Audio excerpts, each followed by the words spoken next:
Hello and welcome to JK CTD circle. तो दोस्तों continue करेंगे हम 30 days crash course for JK SSB exams के लिए, जिसमें आपका वीएलडब्ल्यू है, एफडब्ल्यू है, जूनियर असिस्टेंट है, फॉरेस्टर है एंड अपकमिंग एग्जाम्स है। ठीक है, तो यहाँ पे क्विक रिवीजन क्लासेस आपको मिलने वाले हैं। जितना भी आपने पढ़ा हुआ है तो इन लेक्चर्स के जरिए आपको क्विक रिवीजन क्लासेस जो है वो देखने को मिल रही है। ठीक है, क्विक रिवीजन यहाँ पे हो जाएगा आपको इन लेक्चर्स के जरिए। 30 डेज क्रैश कोर्स है ये। 30 डेज में आपका सारा कुछ जीके एंड कंप्यूटर का पोर्शन है वो आपको यहाँ पे कवर कराया जाएगा। आज का जो लेक्चर है ये आपका लेक्चर नंबर 9 जीके पोर्शन का, इंडियन नेशनल मूवमेंट्स या इंडियन नेशनल फ्रीडम मूवमेंट्स भी हम इसको कह सकते हैं। ठीक है, इस लेक्चर की जो पीडीएफ है आपको हमारे टेलीग्राम चैनल पे और व्हाट्सएप ग्रुप पे शेयर कर दी जाएगी। इसी वीडियो के डिस्क्रिप्शन बॉक्स में दोनों के लिंक से जाइए और ज्वाइन कीजिए।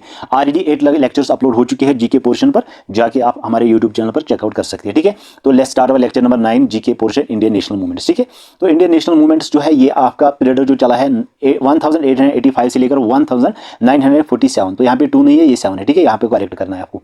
इसमें से बहुत सारे मूवमेंट्स हुए जिन्होंने बहुत ही अच्छा रोल अदा किया इंडिपेंडेंस में। ठीक है, सबसे पहला जो मूवमेंट चला है वो है 18 रिवोल्ट ऑफ 1857। इसको रिवोल्ट ऑफ 1557 इसलिए कहा जाता है क्योंकि ये Indian first war of independence जो है यहाँ से स्टार्ट हुई। ठीक है, 1857 से आपकी फर्स्ट इंडिपेंडेंस वार जो है वो यहाँ से स्टार्ट हुई। इसीलिए इसको रिवोल्ट कहते हैं, यानी कि यहाँ से एक रेवोल्यूशन जो है वो इंडिपेंडेंस में हुई। ठीक है, तो इसमें क्या हुआ था कि जो कन्क्विशंस बिगनिंग हुई थी इंडिपेंडेंस स्ट्रगल में अगेंस्ट द जो ब्रिटिश थे इंडिया पे जो राज कर रहे थे, उनके ऊपर जो है 1857 रिवोल्ट चलाया गया। ये फर्स्ट वार ऑफ इंडिपेंडेंस जो कि 10 मई, ये भी आपको याद रखना है, 10 मई 1857 को ये इंडिपेंडेंस यानी कि रिवोल्ट 1857 स्टार्ट हुआ है। ठीक है, ओके। ठीक है, मेरठ जो है ये भी आपको याद रखना है। मेरठ जो इंडिया में एक जगह है वहां से ये रिवोल्ट स्टार्ट हुआ था। ठीक है, dissolution of east India company, यानी यहाँ पे बिल्कुल ईस्ट इंडिया कंपनी को डिसोल्यूट किया गया और यहाँ से एक नई इंडिपेंडेंस का शुरुआत हुआ था 1857 रिवोल्ट में। ठीक है, यहाँ तक गाइस समझ आया आपको ये। उसके बाद आपका इंडियन नेशनल कांग्रेस बनाई गई 1885 में, जिसका फर्स्ट सेशन जो है वो बम्बे में हुआ था। ठीक है, ये भी आपको याद रखना है। और दूसरा जो सेशन हुआ था, first session is at Bombay. ठीक है, इंडियन नेशनल कांग्रेस। और जो दूसरा सेशन हुआ था वो हुआ था आपका कलकत्ता में। ठीक है, कलकत्ता में, ये भी आपको याद रखना है। ठीक है, 1885 में ये इंडियन नेशनल कांग्रेस बनाई गई। ठीक है, अब इसका रूल क्या था इंडिपेंडेंस में ये भी आपको मैं बताऊंगा। तो दोस्तों एलन ह्यूमी जो है ये ब्रिटिश सर्वेंट था, ब्रिटिश गवर्नमेंट का। इसी ने इनिशिएटिव किया कि हमें एक ऑल इंडिया ऑर्गेनाइजेशन बनानी चाहिए, जिसको बाद में इंडियन नेशनल कांग्रेस का नाम रखा गया। और ये फाउंड की गई थी at it is first session जो कि बम्बे में हुई थी 1885 में। डब्ल्यू सी बनर्जी ने इस जो है ये इसका हेड था। और उसके बाद फर्स्ट प्रेसिडेंट बना इंडियन नेशनल कांग्रेस का। और उसके बाद जो है सेकंड सेशन जो है वो कलकत्ता में हुआ था। कलकत्ता में हुआ था जो कि 1886 में सेशन हुआ था, 1886 कलकत्ता में। ये भी आपको याद रखना है। ठीक है, थर्ड सेशन जो है वो मद्रास में हुआ था। फर्स्ट सेशन आपका बम्बे में हुआ था। सेकंड सेशन जो इंडियन नेशनल कांग्रेस का वो कलकत्ता में हुआ था। और थर्ड सेशन आपका मद्रास में हुआ था जो कि 1857 में हुआ था। ठीक है, ये भी आपको याद रखने हैं ये डेट्स। ठीक है, और इसमें टोटल जो है वो 72 delegates from all over the India जिन्होंने इसको अटेंड किया था। और इसका जो चेयरमैन था यानी कि प्रेसिडेंट था वो था आपका डब्ल्यू सी बनर्जी। ठीक है, ये भी आपको याद रखना है। W C Banerjee is the first president of Indian National Congress. यहाँ पर भी आपसे क्वेश्चन पूछे जाते हैं। ठीक है, उसके बाद है थर्ड नंबर पर आपका पार्टीशन ऑफ बंगाल, यानी कि जो बंगाल है उसका जो पार्टीशन हुआ था वो हुआ था आपका 1989 में। ठीक है, 1989 में पार्टीशन ऑफ बंगाल हुआ था। लॉर्ड कर्जन जो है ये इसका जो उसने यहाँ पे पार्टीशन किया बंगाल को, और उसने कहा कि इसको ईस्ट बंगाल ओल्ड प्रोविंस हम जो है उसको अलग रखते हैं, क्योंकि उसको बनाया गया था 16 अक्टूबर 1905 को। ठीक है, ये भी आपको याद रखना है। पार्टीशन ऑफ बंगाल कब हुआ था? 16 अक्टूबर 1905 को। और ये किसने किया था पार्टीशन ऑफ बंगाल? ये किया था आपका लॉर्ड कर्जन ने। ये भी आपको याद रखना है, यहाँ पे मैंने मेंशन भी किया हुआ। लॉर्ड कर्जन जो है इसने 16 अक्टूबर 1905 को रॉयल जो प्रोक्लेमेशन थी उसने ओल्ड प्रोविंस जो बंगाल की थी इन साइजा बाय क्रिएटिंग ईस्ट बंगाल, इसने ईस्ट बंगाल को क्रिएट किया था। एंड जो आसाम था वो बंगाल से निकाल दिया गया। ठीक है, पार्टीशन ऑफ बंगाल 1905 में प्रोवाइड करी गई थी because of the rise of extremism in the Indian national movement, यानी कि जो इंडियन नेशनल मूवमेंट चलाई गई थी इसमें जो है एक्सट्रीमिस्ट थी, उसी वजह से पार्टीशन ऑफ बंगाल किया गई। वहां से ही सारे एक्सट्रीमिस्ट बिलोंग करते थे। ठीक है गाइस, उसके बाद है उसके बाद आपकी बनी मुस्लिम लीग जो कि 1906 में बनी। ठीक है, और ये किसने बनाई? नवाब सलीमुल्लाह। यहाँ पे मैंने मेंशन भी किया है, मुस्लिम लीग 1906 में बनी जिसका हेड था नवाब सलीमुल्लाह। ये कैसे हुआ, मुस्लिम लीग जो है कैसे बनी, ये इसका ओवरव्यू मैं आपको दे दूंगा। देखिए क्या हुआ था कि दिसंबर 1906 में मुस्लिम डेलीगेट्स जो है पूरे इंडिया में वो मिले थे डेक्का में for Muslim educational conference. Muslim education conference जो है वो इंडिया में हर साल होती थी उस टाइम में, और उसी के एडवांटेज को लेकर जो ओकेजन हुई थी, नवाब सलीमुल्लाह जो था उन्होंने इस एक्वेजन में प्रपोज किया कि हमें एक ऑर्गेनाइजेशन बनानी चाहिए जो कि मुस्लिम्स जो इंडिया में रहते हैं उनके इंटरेस्ट्स को वो लुक आफ्टर करे, ठीक है।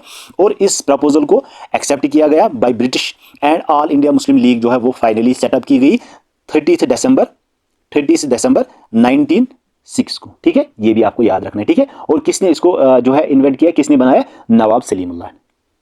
ओके गाइस, ठीक है, यहां तक आपको समझ आया। उसके बाद है आपका, उसके बाद जो आपकी मूवमेंट चली वो है आपका स्वदेश मूवमेंट, जो कि 1905 में चली, ठीक है। 1905 में स्वदेश मूवमेंट स्टार्ट हुई, जिसमें जो लाल बाल पाल और अविरिंदर घोष जो है इसके हेड्स थे, इन्होंने ये जो है मूवमेंट चलाई थी। इसमें क्या हुआ था मैं आपको यहाँ पे बता दूंगा।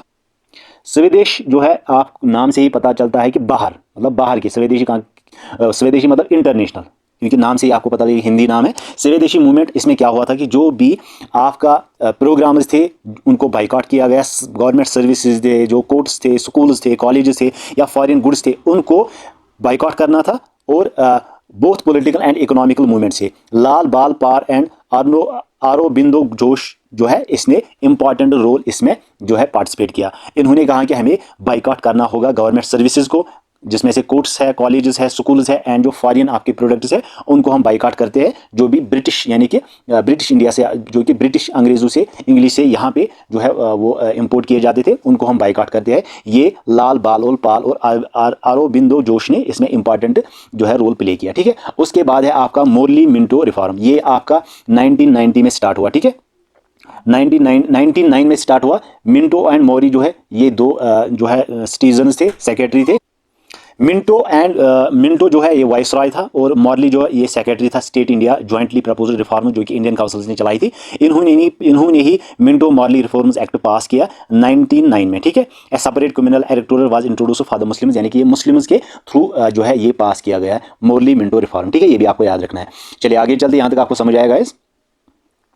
उसके बाद है आपका लखनऊ पैक्ट, जो कि 1916 में स्टार्ट हुआ। अब इसमें क्या हुआ, इसका जो मेन मोटिव था वो था आपका हिंदू मुस्लिम यूनिटी, ठीक है। जो कि ब्रिटिश ने डिवाइड एंड रूल जो है यहाँ पे किया हुआ था कि हिंदू मुस्लिम सिख और बाकी जो धर्म है वो आपस में लड़े, डिवाइड एंड रूल। अब ये लखनऊ पैक्ट इसीलिए बनाया गया है क्योंकि हिंदू मुस्लिम में एक यूनिटी हो, जब यूनिटी होती है तो उस तरीके से फिर हम ब्रिटिश के खिलाफ अच्छे तरीके से लड़ सकते हैं, अच्छे तरीके से लड़ाई कर सकते हैं, इंडिपेंडेंट हम हिंदुस्तान को बना सकते हैं। अगर हिंदू मुस्लिम यूनिटी नहीं होती तो हिंदुस्तान आज़ाद नहीं होता, ठीक है। उसके बाद आपका है होम रूल मूवमेंट, जो कि 1915 से स्टार्ट हुआ और 1918 में खत्म हुआ, ठीक है। इसका जो पीरियड है वो इन ईयर्स में रहा है। BG Tilak Poona and Annie Besant Madras, ये दोनों ने इस होम रूल मूवमेंट को इन्वेंट किया, और इन दोनों ने एक जो है important role home rule movement में जो है वो इंपॉर्टेंट रोल प्ले किया, ठीक है। उसके बाद आपका चला द गांधीयन एरा, ठीक है। इसमें क्या हुआ था, इसमें इंडियन नेशनल कांग्रेस फॉर्म की गई 1918 से लेकर 1947 में ये चला, ठीक है। 1918 से लेकर 1947 तक इसका पीरियड चला है, ठीक है, द गांधीयन एरा। उसके बाद आपका चला खिलाफत मूवमेंट, ठीक है। उससे पहले होम रूल से पहले कौन सा चला, खिलाफत मूवमेंट। उसके बाद चला आपका द गांधीयन एरा, ठीक है, क्योंकि वो 1920 में हुआ था। खिलाफत मूवमेंट में क्या हुआ, जो मोहम्मद अली एंड शौकत अली था, चीफ काज जो था इसका खिलाफत मूवमेंट बनाने का, वो ये था कि जो तुर्की है उसको डिफीट किया जाए फर्स्ट वर्ल्ड वार में, ठीक है।